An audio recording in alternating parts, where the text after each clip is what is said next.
दिल्ली में शीश महल का मुद्दा चुनावी मुद्दा बन गया है। 3 दिन के अंदर प्रधानमंत्री की आज दूसरी रैली थी और दूसरी रैली में भी प्रधानमंत्री मोदी ने शीश महल का मुद्दा उठाकर अरविंद केजरीवाल को घेरा है।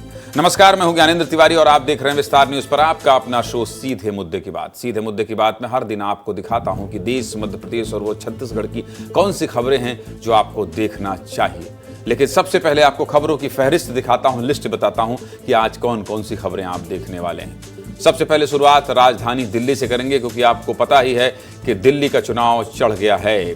दिल्ली में विधानसभा चुनाव का ऐलान कभी भी हो सकता है। ऐसे में दिल्ली चुनाव में प्रधानमंत्री से लेकर खुद गृह मंत्री ने दिल्ली चुनाव का मोर्चा संभाल लिया है। बीजेपी दिल्ली सरकार को भ्रष्टाचार के मुद्दे पर घेर रही है। सबसे ज्यादा गूंज शीश महल वाले मुद्दे की है। जुड़े रहिएगा। अरविंद केजरीवाल का घर क्या सबसे बड़ा चुनावी मुद्दा होगा इस चुनाव में, बताएंगे, सब कुछ दिखाएंगे। दूसरी खबर में बात करेंगे मध्य प्रदेश की। मध्य प्रदेश में ईडी और आईटी ताबड़तोड़ कार्रवाई कर रही है। इस कार्रवाई में खूब पैसे मिल रहे हैं। मध्य प्रदेश में हो रही रेड पर राजनीति भी जमकर हो रही है। कांग्रेस प्रदेश अध्यक्ष जीतू पटवारी ने सोशल मीडिया पर एक पोस्ट किया है, जिसके बाद हलचल और बढ़ गई है। पूरी खबर जानना चाहते हैं, जुड़े रहिएगा, सब कुछ बताएंगे। तीसरी खबर में बात करेंगे बदलते बस्तर की। बस्तर की कहानी मैं आपको दिखा ही रहा हूं, मुकेश चंद्राकर की खबर दिखा ही रहा हूं कि कैसे इस तरह से ठेकेदार के हौसले बुलंद है, लेकिन एक तरफ बस्तर बदल भी रहा है। आज उसकी तस्वीर दिखाएंगे। बस्तर को देखने हमारे बनारस के एक सहयोगी गए थे। बनारस की नज़र से सूर्यांश ने बस्तर में क्या क्या देखा है, कैसे बस्तर बदल रहा है, सब कुछ विस्तार से बताएंगे। चौथी खबर में आपको बालोद से आई एक कहानी दिखाएंगे।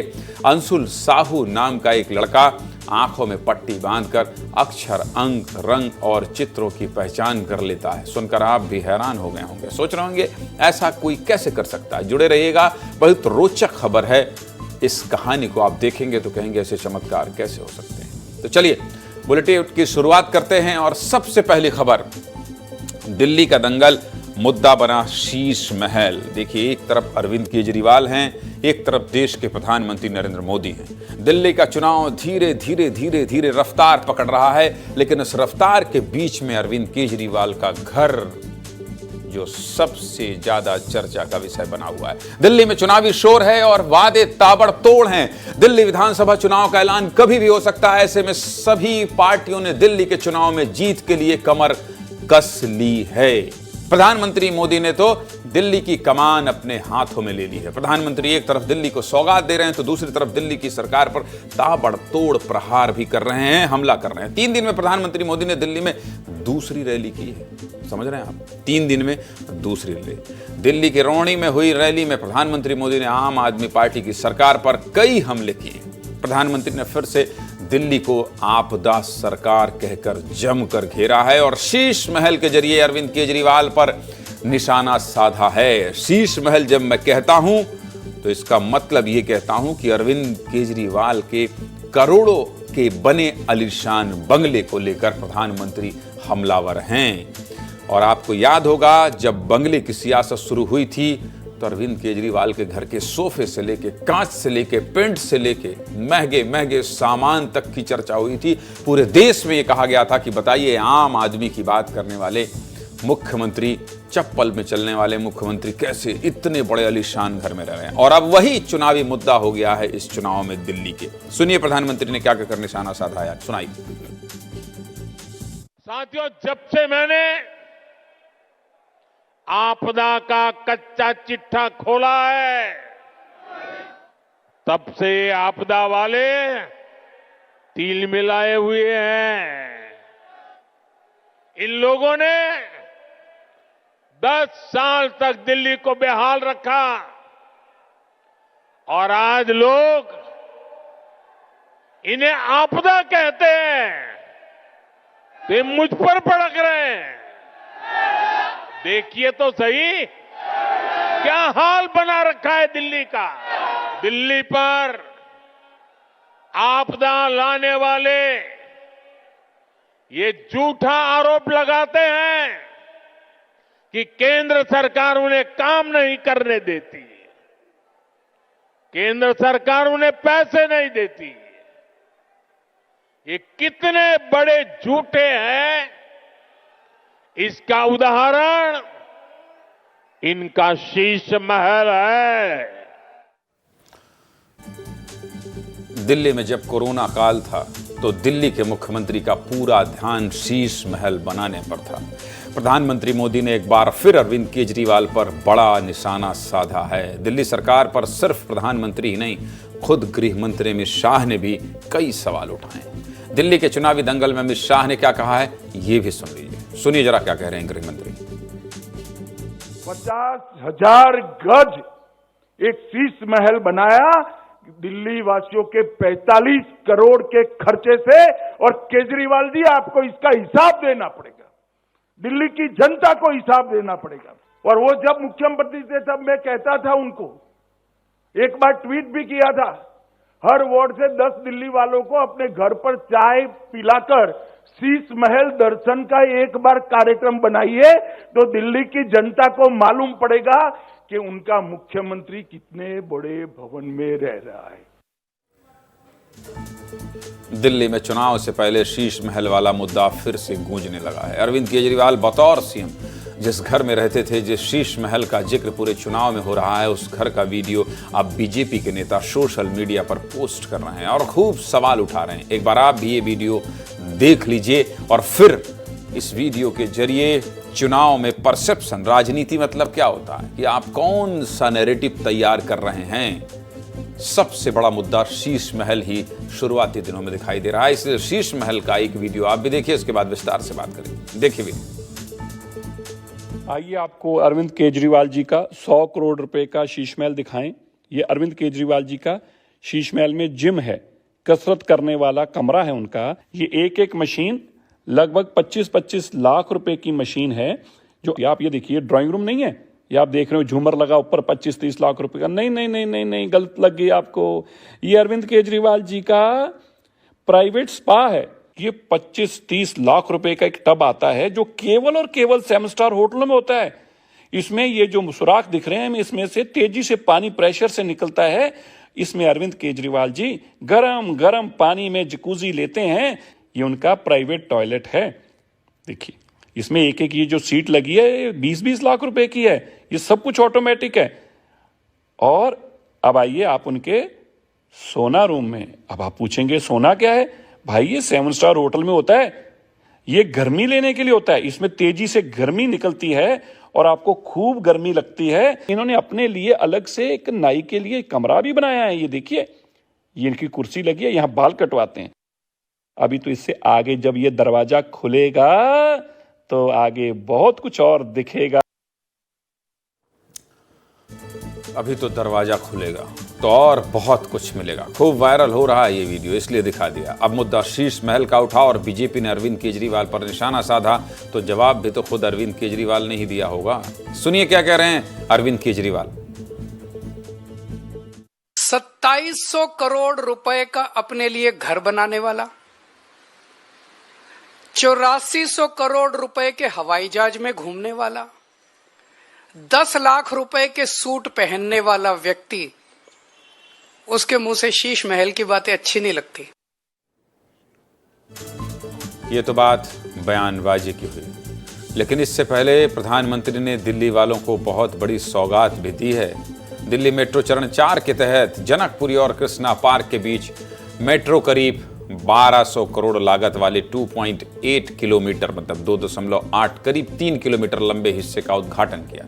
इसके अलावा करीब 6230 करोड़ वाले 26.5 किलोमीटर रिठाला कुंडली खंड की आधारशिला भी रखी है। साहिबाबाद और न्यू अशोकनगर के बीच 13 किलोमीटर लंबे नमो भारत कॉरिडोर का उद्घाटन भी किया है। सीधे मुद्दे की बात क्या है?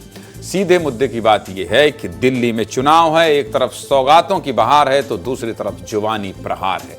बात राजधानी दिल्ली की है, इसलिए लगातार आपको अपडेट बता रहा हूं। आज का अपडेट बता दिया, कल जो भी अपडेट होगा वो भी आपको बताएंगे। और सुनिए, दिल्ली चुनाव की खबर अगर आपको देखना है तो आपको कहीं जाने की जरूरत नहीं। दिल्ली चुनाव की एक एक हलचल आपको विस्तार न्यूज दिखाएगा। आप बस 8 बजे सीधे मुद्दे की बात खोलकर बैठ जाइएगा। आपको मैं वादा करता हूं कि दिल्ली का पूरा चुनाव बिना तनाव आपको यहीं दिखाऊंगा, हर एक दिन का अपडेट दिखाऊंगा और हां, जनता के पास फिर लेकर चलूंगा। तो आपको कहीं जाने की जरूरत नहीं, आप विस्तार न्यूज देखिए, आपको सब कुछ मिल जाएगा। चलिए आगे बढ़ते हैं और अगली खबर क्या है ये बता देते हैं। बस्तर की खूब चर्चा हो रही है। बस्तर में हमारे साथी मुकेश चंद्राकर की दुखद मौत के बाद बस्तर में खूब चर्चा हो रही है कि बस्तर को क्या हो गया है। लेकिन एक दूसरी तस्वीर भी है और मैं बदलता बस्तर हूं, इन तस्वीरों को भी नजरअंदाज नहीं करना चाहिए। इसलिए आज मैं आपको दिखाता हूं, क्योंकि ये इसलिए दिखा रहा हूं, इस स्टोरी को क्यों दिखा रहा हूं आगे आपको बताता हूं। बस्तर को देखने और समझने के लिए सबका नजरिया अलग अलग होता है। कोई बस्तर को नक्सलियों के गढ़ के तौर पर देखता है, तो कोई बस्तर के वाटरफॉल और वादियों में घूमना पसंद करता है। अगर कोई पर्यटक छत्तीसगढ़ आए तो बस्तर उसकी पहली पसंद मानी जाती है। समझ गया? बदलते बस्तर की कहानी विस्तार न्यूज आपको लगातार दिखा रहा है। बस्तर का धुड़मारास गांव तो दुनिया के टॉप 20 गांवों में शामिल हो गया है।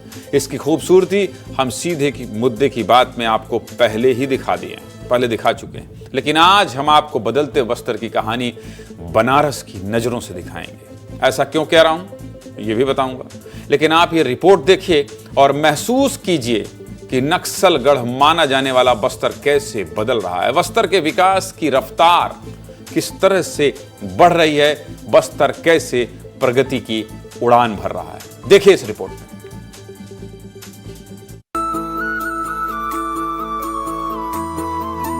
करीब 4 दशक पहले गारपा बेहद खुशहाल था। यहाँ रहने वाले आदिवासी सुख चैन के साथ बिना किसी डर के रहते थे। लेकिन 80 के दशक में नक्सली यहाँ धमके और उन्होंने इस गांव की खुशियां ही छीन ली।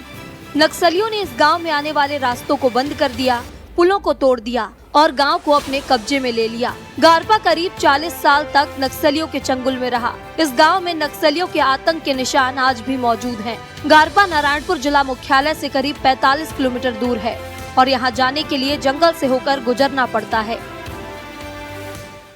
छत्तीसगढ़ का अबूझमाड़ है ये। अबूझमाड़ का वो जंगल जिसे आज तक कोई बूझ नहीं सका और लंबे समय से यहाँ पर एक कवायद चल रही है कि आखिर इन जंगलों को साफ कैसे किया जाए। साफ का मतलब है कि इन जंगलों से नक्सलवाद कैसे खत्म किया जाए। मैं जब पहली बार यहाँ आने वाला था तो मेरे एग्जीक्यूटिव एडिटर ज्ञानेंद्र तिवारी कह रहे थे कि सूर्यांश वो जगह बहुत अनोखी है, वहाँ पे ऐसी ऐसी चीजें मिलेंगी जो तुमने कभी नहीं देखा होगा। यही बात रवि मीरी और यही बात संजय ठाकुर भी कह रहे थे। गारपा में कभी नक्सलियों की जनताना सरकार चलती थी। नक्सलियों ने यहाँ चलने वाले स्कूल को बंद करा दिया। नक्सलियों के चलते इस गांव के लोग करीब 40 साल तक बुनियादी सुविधाओं से दूर रहे। नक्सलियों ने इस गांव का साप्ताहिक बाजार बंद करा दिया और मंदिरों में पूजा पाठ पर रोक लगा दी। ये आदिवासियों का गाँव है, देखिएगा यहाँ पे सड़क बनने का काम चल रहा है। पहले यहाँ पे सड़क हुआ नहीं करती थी और यहाँ के लोगों ने बहुत लंबे समय से नक्सलवाद का दंश झेला है। नावेद, पहले यहाँ पे आप आते थे आप? दरअसल तो यहाँ तक तो अपन नहीं आ पाते थे। दरअसल क्या है कि हम डोडरीबेड़ा, सोनपुर यहीं तक सीमित रह जाते थे। यहाँ आना संभव नहीं था। यहाँ आना संभव नहीं था। धीरे धीरे रास्ते खुलते गए, धीरे धीरे विकास पहुँचते गए, अब यहाँ तक पहुँच गए। ये देखिए, ये नक्सलियों के आतंक की गवाही दे रहा है ये स्कूल। ये स्कूल जब उस समय खोला गया था तो नक्सलियों ने इसे बंद करा दिया था। ये देखिए नावेद, कितने समय से बंद था ये? एक्चुअली बताऊं तो ये 20-25 साल से नक्सली ने बंद करके रखा था। देखिए ये है, ये नक्सलियों का स्मारक है। स्मारक, ये देखिए स्मारक 6 फीट से भी ऊंचा स्मारक है। ये 6 फीट से भी ऊंचा स्मारक और किसी मुरली नाम के नक्सली को यहाँ पे खत्म किया गया था, उसकी याद में नक्सलियों ने बनाया है। और इधर देखिए ये गांव है और ये सबसे बड़ी चीज, जहां कभी नक्सलियों की जनताना सरकार लगती थी, आज वहां पे वॉलीबॉल का नेट लगा हुआ है। यहाँ बच्चे खेलते हैं, कूदते हैं और प्रैक्टिस करते हैं। ये देखिए मंदिर काफी समय से बंद था। कितने दिनों से बंद था नावेद? ये करीबन 20 साल पहले से बंद था। हाँ, इसमें फोर्स के आने के बाद इसमें घंटी बजी है। अच्छा, फोर्स जब आया तब दोबारा पूजा पाठ शुरू किया गया, नक्सलियों ने इसको बंद कर दिया था। हाँ, मतलब ये गांव वाले लोग को भगा दिए थे, जो पूजा पाठ जो करते थे उन लोग परिवार को, उनको गांव से खदेड़ दिए। गारपा पश्चिम अबूझमाड़ जंगल के बीच बसा एक गांव है, इसलिए ये कभी नक्सलियों का सुरक्षित ठिकाना था। लेकिन अब इस गांव की तस्वीर बदल चुकी है। गारपा में अब सुरक्षा बलों ने कैंप खोल दिया है और नक्सलियों को यहां से खदेड़ दिया है। गांव में अब सरकारी सुविधाएं पहुंच रही हैं। गांव में सरकारी स्कूल और प्राथमिक स्वास्थ्य केंद्र खुल गया है। लोगों को सड़क, बिजली और पानी मिल रहा है। सरकारी सुविधाओं का लाभ मिलने से लोगों के अंदर एक उम्मीद जग रही है। वो स्कूल है जिसे नक्सलियों ने तबाह कर दिया था, इस स्कूल को बंद करवा दिया था, और उसी के जस्ट बगल में प्राथमिक स्वास्थ्य केंद्र यानी कि PHC खुल चुका है। ये बदलती तस्वीर है। मेरे साथ यहाँ के हैं एक डॉक्टर साहब। बताइए, पहले जब आप यहाँ पे आते थे तो कितनी दिक्कत होती थी? सर यहाँ आने में ना बहुत ज़्यादा दिक्कत होता था। कभी कभी तो जैसे ना बारिश के दिनों में ना सुबह 8 बजे हम नारायणपुर से निकलते थे तो रात को 10 बजे 12 बजे कब पहुँचेंगे हमको पता नहीं रहता था। लेकिन अभी जो है ये इसी साल दीपावली के बाद से ये रूट बना है तो काफ़ी अच्छा हो रहा है। हमको आने जाने में ज़्यादा समय नहीं लगता है, 1 से 1.5 घंटे में हम पहुंच जाते हैं। जी कि रूट बनने से ना खूब आसानी हो गया है। अब सिर्फ इतना ही नहीं, 30 साल पहले जिस साप्ताहिक बाजार को नक्सलियों ने बंद करा दिया था, वो बाजार अब गुलजार हो चुका है। इन बाजारों में कॉपी कलम बिक रहा है, आधुनिक चीजें बिक रही हैं और लोगों को रोजगार भी मिल रहा है। पहले जहां गारपा के लोगों को जरूरत की चीजों को लेने के लिए दूर जाना पड़ता था, वहीं अब उन्हें इस बाजार में सब कुछ मिल जाता है। ये चीजें जो है मुझे यहाँ के स्थानीय साप्ताहिक मार्केट में दिख रही है, ऐसी चीजें। और ये देखिए, ये मैं दिखाता हूँ आपको, डिजिटल वॉच है, ईयरफोन है, उसके अलावा ये भी देखिए कुछ है, ट्रिमर है। अरे नावेद, हाँ सर, क्या है धीरे धीरे सब चीजें आना चालू हो गई इस जगह पे। पेन, चलिए अच्छी बात है कि यहाँ पे अब पेन भी बिक रहा है और साथ में नोटबुक भी है। ये सब कुछ दिखाता है कि यहाँ बस्तर बदलाव की ओर है। हाँ, आप देख सकते हैं बस्तर बदलाव की तरफ है। जैसी चीजें आ रही है। हाँ। पहले जब पहले आप आते थे तो ये सब चीजें जो है कि मिलती थी यहाँ पे? सर पहली बात तो यहाँ तक पहुँचने के लिए रास्ता ही नहीं था। रास्ता ही नहीं था। हाँ, ये दाल है, ब्रेड, ये ब्रेड है, ये देखिए, ये मतलब बदलाव हो रहा है नावेद। ये हम लोग कह सकते हैं कि हाँ, जो तस्वीर आ रही है वो तस्वीर सकारात्मक है। सकारात्मक की ओर जा रहे हैं। पैसे यार लोग ब्रेड को जानते नहीं थे, हम ब्रेड जानना चालू कर दिया। डबल इंजन की सरकार के संकल्प के आगे नक्सली बैकफुट पर चले गए। नक्सल प्रभावित इलाकों की तस्वीर बदल रही है। जहां कभी नक्सली लाल आतंक के बीज बोते थे, उस क्षेत्र के लोग अब विकास के पथ पर सवार हैं। जिस रफ्तार से नक्सलियों का सफाया हो रहा है, जल्द ही नक्सलवाद का नामो निशान मिट जाएगा। विस्तार न्यूज के लिए सूर्यांश गौरव और नावेंद्र नागवंशी की रिपोर्ट। होता क्या है कि हम लोग पिछले 15 साल से बस्तर जा रहे हैं। हम जाएंगे, इस तरह से हाट बाजार लगे रहेंगे तो हमको लगता है ठीक है, बाजार ही तो लगा है। लेकिन ये रिपोर्ट जिसने की है वो खुद पहली बार बस्तर गए थे, या यूं कहें वो पहली बार ही छत्तीसगढ़ आए। सीधे मुद्दे की बात में, आप जो छत्तीसगढ़ की कहानियां देखते हैं, जो तथ्यों के साथ खबरें आप लोगों तक पहुंचती हैं, पर्दे के पीछे वो मेहनत सूर्यांश और रवि मिरी ही करते हैं। नए साल में सूर्यांश ने बस्तर देखने की इच्छा जताई। सूर्यांश बस्तर को अपनी बनारसिया नजरिया से देखना चाहते थे। हमने सूर्यांश को बस्तर संभाग के नारायणपुर जिले में भेजा। नारायणपुर का नाम सुनकर छत्तीसगढ़ के बाहर से आए लोग शायद ही जाने की हिम्मत जुटाएं, क्योंकि नारायणपुर को अभी भी नक्सलियों का गढ़ कहा जाता है। अबू झमाड़ा आप लोगों ने पढ़ा है ना, लेकिन काशी के वासी सूर्यांश की नजर ने नारायणपुर में क्या देखा, हमने विस्तार से आपको दिखा दिया। सूर्यांश कहानियां और भी लेकर आए हैं और लेकर आते रहेंगे। और एक बात और, जब प्रोड्यूसर चैनल में जो खबरें बनाता है, वो जब मैदान में जाता है तो वो ट्रिमर भी देख लेता है, वो पेन भी देख लेता है, वो नोटबुक भी देख लेता है, और उसके आधार पर कहता है कि यहाँ की जीवन शैली बदल रही है, यानी बस्तर बदल रहा है। ये बहुत बड़ी बारीकी थी जो हमने आपको बता दी, और ये प्रयोग भी आपको विस्तार न्यूज में ही देखने को मिलेगा कि कोई भी साथी जाएगा, छुट्टी भी जाएगा, तो अपने नजरिए से कुछ कैद कर हिलाएगा। चलिए आगे बढ़ते हैं और अगली खबर क्या है ये बता देते हैं आपको। अगली खबर क्या है देख लीजिए। योग का गजब प्रयोग। क्या है भाई? आंख में पट्टी बंधा हुआ है, इधर योग का ये साइन बना हुआ है। कौन सा प्रयोग हुआ है योग का? बड़ी रोचक कहानी है मुझे लगता है। विस्तार न्यूज पर हमने आपको छतरपुर की रहने वाली आकाशी का इंटरव्यू दिखाया था, याद है आपको? मिलियंस लोगों ने देखा, करोड़ों लोगों ने देखा। आकाशी आंखों पर पट्टी बांधकर तस्वीरों की पहचान कर लेते हैं। आज सीधे मुद्दे की बात, मैं आकाशी की बात इसलिए कर रहा हूं क्योंकि बालोद से भी ठीक ऐसी ही एक खबर सामने आई है। अंशुल साहू नाम का एक लड़का आंखों में पट्टी बांधकर अक्षर, अंक, रंग और चित्रों की पहचान कर लेता है। जब मैंने भी यह खबर सुनी तो थोड़ा हैरान रह गया, इसलिए सोचा कि सीधे मुद्दे की बात में आपको रियलिटी टेस्ट दिखाऊं। ये रिपोर्ट देख लीजिए, सब कुछ पता चल जाएगा। देखिए।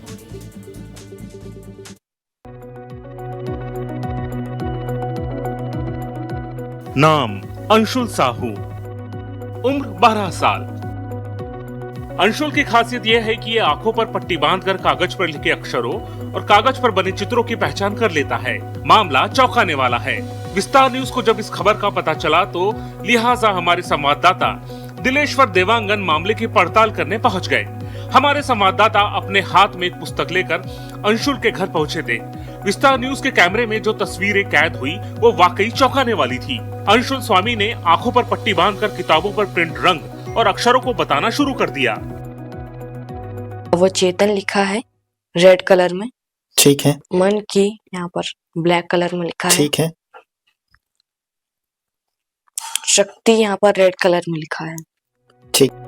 देखा आपने, हाथ तो छोड़िए, अंशुल स्वामी की स्पर्श शक्ति इतनी मजबूत है कि पैरों से स्पर्श कर वो चित्रों और अंकों की पहचान कर लेता है। हमारे संवाददाता ने एक दर्जन कार्ड अंशुल के सामने रखे, जिसे पैरों से स्पर्श कर अंशुल ने आसानी से चित्रों और अंकों की पहचान कर ली। कई सारे कार्ड्स जो हैं उसको एक बार और रियलिटी चेक करते हैं और जानते हैं कि सच्चाई। ये आपके नीचे और कार्ड रखा हूं मैं। ये 24 लिखा है व्हाइट कलर में और इसके बाहर रेड कलर है। जी भिंडी है। जी 23 लिखा है येलो कलर में और इसके बाहर पिंक कलर है। तरबूज के जैसा दिख रहा है। देखा आपने, मामला काफी यूनिक और चौंकाने वाला है। अंशुल के इस काम की चर्चा आसपास के क्षेत्रों में खूब हो रही है। चर्चा तो होगी भाई साहब, 12 साल का एक लड़का जब अनोखा काम करने लगे तो फिर चर्चा जरूर होगी। परिवार वाले बताते हैं कि ये सब योग और मेडिटेशन से मुमकिन हुआ है। सोचिए, योग और मेडिटेशन की पावर इतनी ज्यादा हो गई है कि आंखों पर पट्टी बांधकर तस्वीरों और रंगों का पता लगाया जा सकता है। अंशुल को इस कला में महारत योग और मेडिटेशन के कारण हासिल हुई। इस कला में महारत हासिल करने में योग ने कैसे अंशुल की मदद की है, इस रिपोर्ट को देखिए, ये भी समझिए।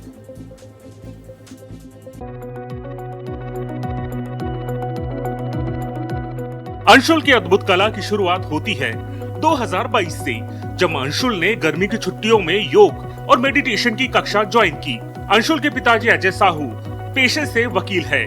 अजय साहू ने ही अपने बेटे अंशुल का दाखिला योगा क्लास में करवाया था। शुरुआत में तो अंशुल के परिजन को भी भरोसा नहीं था कि ऐसा भी कुछ हो सकता है, लेकिन धीरे धीरे अंशुल ने योगा मेडिटेशन कक्षा में सिखाए गए कार्यों को घर में करने लगा, जिसका असर जल्द ही दिखने लगा। 2022 में गर्मी की छुट्टियों में मालीगुरी में क्लास लगा था। एक मालीगुरी का रहने वाला है दुलार देशमुख जी, वो कहीं से भिलाई वगैरह से कहीं से कोर्स सीख के आए थे। उन्होंने क्लास लगाई थी और योग के बदौलत जो है योगा करवाते थे, मेडिटेशन करवाते थे, उससे पीनियल ग्लैंड को एक्टिव करवाना सिखाए हैं और उसी से जो है ये सारा चीज होता है। शुरू में हमको भी विश्वास नहीं हुआ था कि ऐसा कुछ होता होगा। योगा क्लास ज्वाइन करने और निरंतर अभ्यास के दौरान पहले तो अंशुल ने सामान्य शब्दों और अक्षरों को पहचानना शुरू किया, लेकिन धीरे धीरे अभ्यास करते हुए अंशुल रंगों को भी आसानी से पहचानने लगा। वो चेतन लिखा है रेड कलर में, ठीक है। मन की यहाँ पर ब्लैक कलर में लिखा है, ठीक है। शक्ति यहाँ पर रेड कलर में लिखा है। अंशुल ने अपने कौशल को लेकर कहा है कि जब वह कागज पर बने अक्षरों और चित्रों को स्पर्श करता है तो उसका चित्र उसके दिमाग में बनने लगता है। मेडिटेशन से अपना पीनियल ग्लैंड एक्टिव करके आंख बंद करके किसी भी चीज को फील करता हूँ और मेरे दिमाग में आ जाता है। 5 महीने में ज्यादा था संडे क्लास, तो उस संडे में सिखाऊं और उसमें प्रैक्टिस भी बीच में पूरा मन में पूरा पता चलता है कि कौन सा कलर है, क्या है, किस चीज का फोटो है।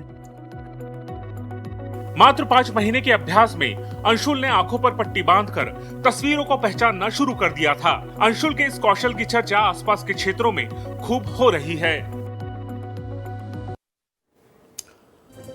12 साल की उम्र में अंशुल के सीखने के लिए अलग को सलाम है। अंशुल, आप तमाम लोगों के लिए प्रेरणा स्रोत हैं, इसलिए इस खबर को विस्तार से दिखा दिया। चलिए आज बस इतना ही और मुझे इजाज़त दीजिए। बाकी खबर तो आप बने रहिए, लेकिन सोशल मीडिया आप देख लीजिए। क्यों देख लीजिए?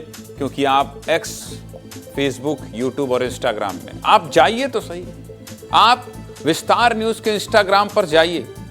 आप मिलियंस व्यूज़ ऐसे हो रहे हैं।